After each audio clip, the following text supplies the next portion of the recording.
ಹರೇ ಕೃಷ್ಣ ಎಲ್ಲರಿಗೂ. ಎಲ್ಲರೂ ಹೆಂಗದೀರಿ? ಎಲ್ಲರೂ ಚಂದ ಅದೀರಿ ಅನ್ಕೋತೀನಿ. ನಾವು ಇವತ್ತು ಹೊಂಟೀವಿ ನಮ್ಮೂರ ಜಾತ್ರೆ ಸಿದ್ದೇಶ್ವರ ಜಾತ್ರೆಗೆ. ಮೊದಲು ನಾವು ಹೋಗಿದ್ದು ಸಿದ್ದೇಶ್ವರ ಗುಡಿ ಒಳಗೆ ಹೋಗಿ ನಾವು ದರ್ಶನ ಮಾಡಿಕೊಂಡು ಅಲ್ಲಿ ಭಾಳ ರಶ್ ಇರೋದ್ರಿಂದ ವಿಡಿಯೋ ಮಾಡ್ಲಿಕ್ಕೆ ಆಗಲೇ ಇಲ್ಲ. ಆಮೇಲೆ ನಾವು ಡೈರೆಕ್ಟಾಗಿ ಹೋಗಿದ್ದು ಆ್ಯಕ್ಟಿವಿಟೀಸ್ ಇರೋ ಕಡೆ.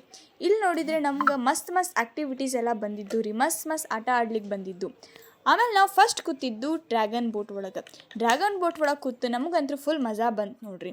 ಆಮೇಲೆ ನಾ ಮತ್ತು ನನ್ನ ಫ್ರೆಂಡ್ ಹೋಗಿ ಬ್ರೇಕ್ ಡ್ಯಾನ್ಸ್ ಒಳಗೆ ಕೂತಿದ್ವಿ. ಬ್ರೇಕ್ ಡ್ಯಾನ್ಸ್ ಒಳಗಂತೂ ಅವ ಫುಲ್ ಜೋರ್ಸೆ ತಿರುಗಿಸ್ಲಿತ್ತಿದ್ದ. ಅದಕ್ಕಂತೂ ನಮಗಂತೂ ಫುಲ್ ಚಕ್ಕರ್ ಬಂದುಬಿಡ್ತು ನೋಡ್ರಿ. ಹೆಂಗೋ ಮಾಡಿ ತೆಳಗೆ ಬಂದ್ವಿ. ಆಮೇಲೆ ನಾ ಮತ್ತು ನಮ್ಮ ಅಕ್ಕ ಕೂತಿದ್ದು ಚಕ್ಕರ್ಗಾಣ ಒಳಗಂತೂ ಹೆಂಗೆ ಕೂತೀವಂತ ನಮಗೆ ಗೊತ್ತ್ರಿ. ನಮಗಂತೂ ಫುಲ್ ಅಂಜಿಕೆ ಬರ್ಲಿಕ್ಕತ್ತಿತ್ರಿ. ನಾ ಅಂತೂ ಹನುಮಾನ್ ಚಾಲೀಸ್ ಅನ್ನತ್ತಿದ್ದೆ ರೀ ಅಂಜಿಕೆಯಿಂದ. ನಾನು ನೋಡಿ ನಮ್ಮ ಅಕ್ಕ ಅಂತೂ ನಗ್ಲಿಕ್ಕೆ ಹತ್ಬಿಟ್ಟಿದ್ಲು ರೀ. ಅವ ಅಂತೂ ನಮಗೆ ಫುಲ್ ಟಾಪ್ ಒಳಗೆ ಕರ್ಕೊಂಡು ಹೋಗಿದ್ದ ನೋಡ್ರಿ. ಏನೇ ಆದರೂ ಟಾಪಿಂದ ನಮ್ಮ ಬಿಜಾಪುರ ವ್ಯೂ ನೋಡೋಕ್ಕೆ ಚಂದ್ರಿ. ಎಲ್ಲ ಮಸ್ತ್ ಆಟ ಆಡು ಬಂದಿದ್ದೆವು ರೀ. ಎಲ್ಲ ಲೈಟಿಂಗ್ಸ್ ಇದ್ದು ರೀ. ಎಲ್ಲ ನೋಡೋಕ್ಕಂತೂ ಫುಲ್ ಮಜಾ ಬಂದ್ರಿ. ನಾವಂತೂ ನಮ್ಮ ಬಿಜಾಪುರ ಜಾತ್ರೆ ಒಳಗೆ ಫುಲ್ ಮಜಾ ಮಾಡೀವಿ. ನೀವು ಮಜಾ ಮಾಡೀರಿ ಅನ್ಕೋತೀವ್ರಿ. ಮತ್ತೆ ಸಿಗೋಣಂತ್ರಿ. ಬಾಯ್.